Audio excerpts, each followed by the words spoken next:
২০০৭ সালের মার্চ মাস। বাংলাদেশের রাজনীতিবিদ এবং ব্যবসায়ীদের তখন তাড়া করে ফিরছে গ্রেফতার আতঙ্ক। জানুয়ারি মাসের ১১ তারিখ সেনাবাহিনীর হস্তক্ষেপে ফখরুদ্দিন আহমদের নেতৃত্বে তত্ত্বাবধায়ক সরকার গঠিত হওয়ার প্রথম ২ মাসে ১৫০ জনের বেশি রাজনীতিবিদ এবং ব্যবসায়ীকে আটক করা হয় দুর্নীতির অভিযোগে। তখন অনেকের মনে প্রশ্ন একটাই ঘুরপাক খাচ্ছিল, সেটি হচ্ছে তারেক রহমান কি গ্রেফতার হতে যাচ্ছেন? তারেক রহমানের সম্ভাব্য গ্রেফতার নিয়ে সংবাদ মাধ্যমেও তখন নানা রিপোর্ট প্রকাশিত হচ্ছিল। বিভিন্ন সংবাদ মাধ্যমে এমন রিপোর্টও প্রকাশিত হয়েছিল যে কোনো সময় আটক হতে পারেন তারেক রহমান।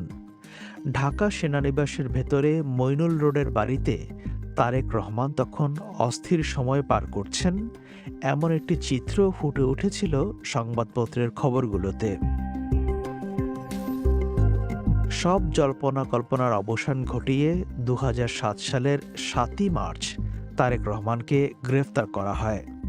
অথচ মাত্র মাস ছয়েক আগেও প্রধানমন্ত্রীর পুত্র হিসাবে তারেক রহমানের ছিল দোর্দণ্ড প্রতাপ।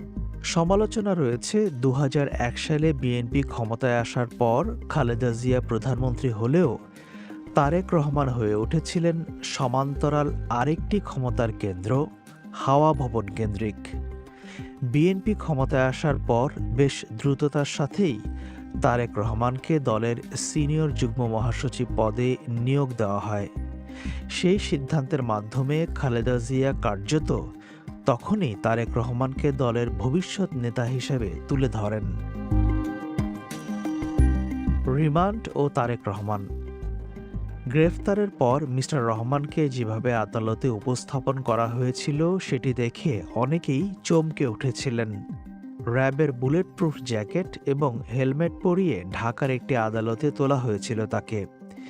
এরপর তারেক রহমানকে জিজ্ঞাসাবাদের জন্য ১০ দিনের রিমান্ডে নেওয়া হয়েছিল।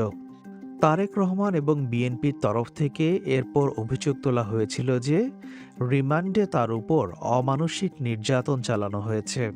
আদালতে দেয়া তারেক রহমানের বক্তব্যকে উদ্ধৃত করে ভারতের দ্য ইন্ডিয়ান এক্সপ্রেস পত্রিকা ২০০৮ সালের ১০ই জানুয়ারি লিখেছিল, রিমান্ডের সময় আমাকে ২৪ ঘন্টার মধ্যে ১৮ ঘন্টায় হাত ও চোখ বেঁধে রাখা হয়েছিল। আমাকে রুমের মধ্যে ছাদের সাথে ঝুলিয়ে আবার ফেলে দেয়া হয় এবং শারীরিকভাবে নির্যাতন করা হয়। কারাগারে থাকা অবস্থায় মিস্টার রহমানের উপর নির্যাতনের অভিযোগ তখন বেশ জোরালোভাবে দলের পক্ষ থেকে তোলা হয়েছিল। খালেদা জিয়ার সাথে সেনা কর্মকর্তাদের দর কষাকষি। তারেক রহমান গ্রেফতার হওয়ার ৬ মাস পরে খালেদা জিয়া নিজেও গ্রেফতার হন। তারও আগে ১৬ জুলাই গ্রেফতার হয়েছিলেন আওয়ামী লীগ সভানেত্রী শেখ হাসিনা।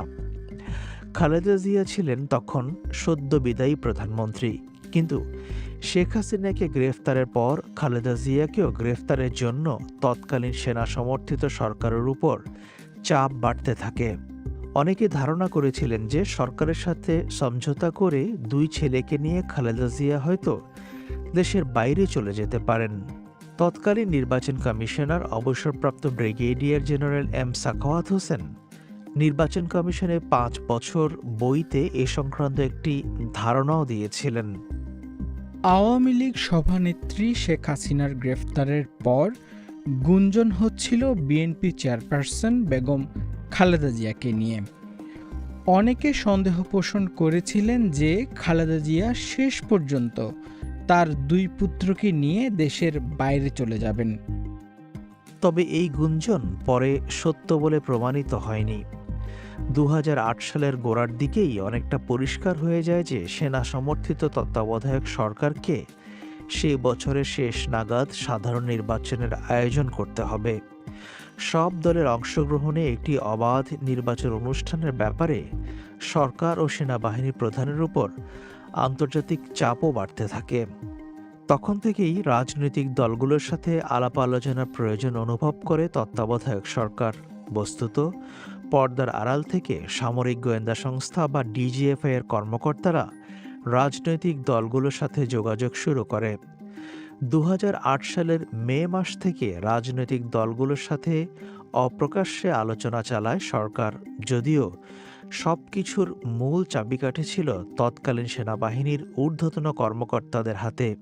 কিন্তু দুই ছেলে তারেক রহমান এবং আরাফাত রহমানের মুক্তি ছাড়া কোনো ধরনের আলোচনায় রাজি ছিলেন না খালেদা জিয়া।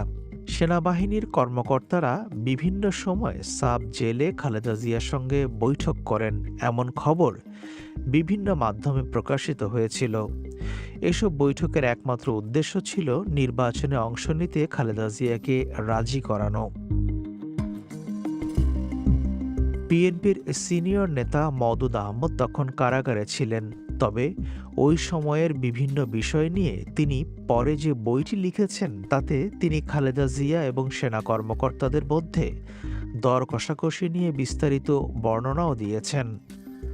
মিস্টার আহমদ তার কারাগারে কেমন ছিলাম 2007-08 বইতে লিখেছেন, সেনা কর্মকর্তারা শুধু আলোচনার উপর নির্ভর করেননি, একই সাথে খালেদা জিয়ার বিরুদ্ধে জিয়া চ্যারিটেবল ট্রাস্ট এবং জিয়া অরফানেজ ট্রাস্ট মামলার প্রস্তুতিও গ্রহণ করে। 2008 সালের 26শে জুন নাইকো দুর্নীতি মামলায় কারাগার থেকে আদালতে নেওয়া হয়েছিল খালেদা জিয়া এবং মওদুদ আহমদকে। শুনানির সময়ে খালেদা জিয়া এবং মওদুদ আহমদ পাশাপাশি বসেছিলেন। তখনই খালেদা জিয়ার সঙ্গে মওদুদ আহমদের কিছু কথা হয়। খালেদা জিয়াকে উদ্ধৃত করে মওদুদ আহমদ তার বইতে লিখেছেন, নাইকো মামলায় এজলাসে আমি ছিলাম তার পাশে। চিকিৎসার জন্য তার দুই ছেলেকে বিদেশ পাঠানো না হলে গুরুত্বপূর্ণ কোনো বিষয়ে কোনো আলোচনায় তিনি অস্বীকৃতি জানিয়েছেন। আমার সাথে আলোচনার সময় তিনি এমনটাই ইঙ্গিত দিয়েছেন। বেগম জিয়া আমাকে বললেন যে সেনা অফিসাররা মাঝরাতে এসে নানা কথা বলছেন ও নানা শর্ত দেখাচ্ছেন। কারাগারে খালেদা জিয়ার সাথে দর কষাকষির এক পর্যায়ে সেনা কর্মকর্তারা ছোট ছেলে আরাফাত রহমানকে মুক্তি দিতে সম্মত হলেও তারেক রহমানের ব্যাপারে ছাড় দিতে রাজি হননি। তারেক রহমানের মুক্তি এবং চিকিৎসার জন্য বিদেশে যাওয়ার বিষয়টি খালেদা জিয়ার কাছে অত্যন্ত গুরুত্বপূর্ণ হয়ে উঠেছিল বলেই মনে হয়। সেনা কর্মকর্তাদের সাথে খালেদা জিয়ার সমঝোতা। 2007 সালের সেনা সমর্থিত তত্ত্বাবধায়ক সরকার ক্ষমতাসীন হওয়ার পেছনে ঢাকায় নিযুক্ত পশ্চিমা কূটনীতিকদের একটি নীরব সমর্থন ছিল। ওই সরকারের যারা উপদেষ্টা ছিলেন তারা বিভিন্ন দেশে কূটনীতিকদের সাথে নিয়মিত যোগাযোগ রাখতেন। এছাড়া বিভিন্ন রাজনৈতিক দলের নেতারাও তাদের মনোভাব প্রকাশ করতেন ঢাকায় অবস্থানরত কূটনীতিকদের কাছে। 2008 সালে ঢাকায় নিজের দায়িত্বে যোগ দেন মার্কিন রাষ্ট্রদূত জেমস এফ মরিয়ার্টি।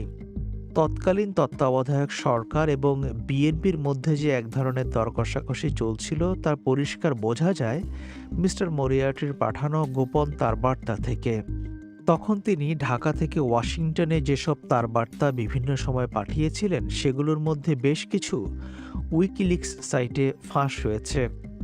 2008 সালের 21শে অগস্ট মিস্টার মরিয়ার্টির পাঠানো এমন এক তারবার্তায় বলা হয়, সাবেক প্রধানমন্ত্রী খালেদা জিয়া এবং তার ছেলে তারেক রহমানের কারামুক্তি নিয়ে যে দর কষাকষি চলছে সেটিকে কেন্দ্র করে বাংলাদেশের রাজনৈতিক বিতর্ক আবর্তিত হচ্ছে। মিস্টার মরিয়ার্টি তখন লিখেছিলেন, খালেদা জিয়ার অনুগত এবং তত্ত্বাবধায়ক সরকারের কর্মকর্তা উভয় পক্ষ আমাদের বলেছে যে একটি সমঝোতা খুবই নিকটবর্তী, তবে পরস্পরের প্রতি অবিশ্বাসের কারণে চূড়ান্ত সমঝোতা হচ্ছে না। তারেক রহমানকে নিয়ে খালেদা জিয়ার সঙ্গে আলোচনার বিষয়টি তৎকালীন মার্কিন রাষ্ট্রদূতের কাছে স্বীকার করেছিলেন তত্ত্বাবধায়ক সরকারের তৎকালীন দুই উপদেষ্টা হোসেন জিল্লুর রহমান এবং গোলাম কাদের। একটি তার বার্তায় এমনটাই লিখেছিলেন মিস্টার মরিয়ার্টি। মিস্টার মরিয়ার্টির বর্ণনা অনুযায়ী 2008 সালের 28শে অগস্ট তৎকালীন বিএনপি মহাসচিব খন্দকার দেলোয়ার হোসেন এবং জামায়াতে ইসলামীর সেক্রেটারি জেনারেল আলী হাসান মোহাম্মদ মুজাহিদ কারাগারে খালেদা জিয়ার সাথে একটি বৈঠক করেন। ওই বৈঠকে উপস্থিত ছিলেন প্রতিরক্ষা গোয়েন্দা সংস্থা বা ডিজিএফআই এর তৎকালীন উচ্চপদস্থ কর্মকর্তা ব্রিগেডিয়ার এটিএম আমিন। 2008 সালের 3রা সেপ্টেম্বর মিস্টার মরিয়ার্টি ওয়াশিংটনে যে তার বার্তা পাঠান সেখানে এ কথা উল্লেখ করা হয়েছে। মিস্টার মরিয়ার্টি জানান, ওই বৈঠকে খালেদা জিয়ার সঙ্গে ব্রিগেডিয়ার আমিনের আলোচনা হয়। খালেদা জিয়া ও তারেক রহমানের মুক্তি এবং মুক্তির পর তারেক রহমানকে চিকিৎসার জন্য বিদেশে পাঠানোর বিষয় ওই আলোচনায় উঠে আসে। তাছাড়া রাজনীতি থেকে তারেক রহমানের কিছু সময়ের জন্য বিরতিতে যাওয়ার কথাটিও তখন আলোচিত হয়। কারাগারে খালেদা জিয়ার সাথে খন্দকার দেলোয়ার হোসেন এবং আলী আহসান মোহাম্মদ মুজাহিদের বৈঠকের বিষয়টি মওদুদ আহমদ তার বইতেও লিখেছেন। খন্দকার দেলোয়ার হোসেন এবং আলী আহসান মুজাহিদকে সাবজেলে খালেদার সঙ্গে 2 ঘন্টার জন্য দেখা করতে দেয়া হয়েছে। এতে বোঝা যায় যে এখন সিরিয়াস ধরনের রাজনৈতিক দিন দরবারের পালা চলছে। শুধু 2 ছেলের মুক্তি নয়, তাদেরকে বিদেশে পাঠানোর বিষয়েও খালেদা জিয়া ছিলেন অনড় এবং শেষ পর্যন্ত সেটাই হয়েছে। তবে খালেদা জিয়ার সাথে সরকারের কী ধরনের সমঝোতা হয়েছিল সে সম্পর্কে বিস্তারিত বিএনপির নেতারাও জানেন না বলে মনে হচ্ছে। Bangladesh emergency and the aftermath 2007-2008 শিরোনামের আরেকটি বইতে মওদুদ আহমদ অনুমান করেছেন যে ছেলেদের মুক্তি এবং বিদেশ পাঠানোর বিনিময়ে খালেদা জিয়া হয়তো নির্বাচনে অংশগ্রহণের শর্ত মেনে নিয়েছিলেন। রাজনীতি থেকে তারেক রহমানের সাময়িক বিরতি। মুক্তি পাওয়ার পর তারেক রহমান 2008 সালের 11 সেপ্টেম্বর লন্ডনের উদ্দেশ্যে ঢাকা ছাড়েন পরিবারের সদস্যদেরকে সাথে নিয়ে, আর ওই দিনই কারাগার থেকে মুক্তি পান খালেদা জিয়া। মুক্তি পাওয়ার কিছু সময়ের মধ্যেই চিকিৎসাধীন ছেলেকে দেখতে যান খালেদা জিয়া বঙ্গবন্ধু শেখ মুজিব মেডিকেল বিশ্ববিদ্যালয় হাসপাতালে। প্রায় 2 ঘন্টা ছেলের পাশে অবস্থান করেন তিনি। লন্ডন যাত্রার কয়েক ঘন্টা আগে তারেক রহমান দলের সিনিয়র যুগ্ম মহাসচিবের পদ থেকে পদত্যাগ করার খবর বিভিন্ন গণমাধ্যমে বেরিয়েছিল। ঢাকায় বিবিসির তৎকালীন সংবাদদাতা কাদির কল্লোল বলেন, এই কথা ঠিক যে একটি রাজনৈতিক সমঝোতার মাধ্যমে তারেক রহমান বাংলাদেশ ছেড়ে গিয়েছিলেন। তারেক রহমান অন্তত 3 বছর রাজনীতি না করার শর্তে রাজি হয়েছিলেন বলেও তিনি উল্লেখ করেন। বিএনপি নেতা মওদুদ আহমদ তার কারাগারে কেমন ছিলাম 2007-2008 বইতে লিখেছেন, এমনও হতে পারে তিনি অর্থাৎ খালেদা জিয়া জেনারেলদের সাথে এই সমঝোতা করেছিলেন যে তারেক রহমান আপাতত নিজেকে রাজনীতিতে জড়াবেন না, এবং এ মর্মে তারেক রহমান কোনো সম্মতিপত্রে স্বাক্ষরও দিয়ে থাকতে পারেন। মিস্টার রহমান লন্ডন যাত্রার আগে তার মা খালেদা জিয়া বিভিন্ন গণমাধ্যমকে জানিয়েছিলেন যে সুস্থ না হয়ে ওঠা পর্যন্ত তারেক রহমান রাজনীতির বাইরে থাকবেন। খালেদা জিয়াকে উদ্ধৃত করে বিবিসি নিউজ তখন লিখেছিল, চিকিৎসকরা বলেছেন তার পুরোপুরি সুস্থ হয়ে উঠতে কমপক্ষে 2 থেকে 3 বছর লাগবে। মওদুদ আহমদের পর্যবেক্ষণ হচ্ছে, খালেদা জিয়া তখন বেশ ভালো করেই বুঝেছিলেন যে তারেক রহমান যদি সেই মুহূর্তে মুক্তি না পান তাহলে আর কখনোই দেশ ছেড়ে যেতে পারবেন না। যে কোনো একটি মামলায় দণ্ডপ্রাপ্ত হলেই তার কারাবাস অনেক দীর্ঘ হতে পারত। তারেক রহমান চিকিৎসার জন্য বিদেশে গেলে অন্ততপক্ষে তার বিরুদ্ধে আনীত ফৌজদারি মামলার মুখোমুখি হওয়া থেকে রেহাই পাবে, এবং তাতে করে পরবর্তীকালে সে আরও অনুকূল পরিবেশে রাজনীতিতে ফিরে আসতে পারবে। তারেক রহমানের মুক্তি ও লন্ডন যাত্রা। 18 মাস কারাগারে থাকার পর 2008 সালের 3রা সেপ্টেম্বর তারেক রহমানকে মুক্তি দেওয়া হয়। এ সময় তিনি বঙ্গবন্ধু শেখ মুজিব মেডিকেল বিশ্ববিদ্যালয়ে চিকিৎসাধীন ছিলেন।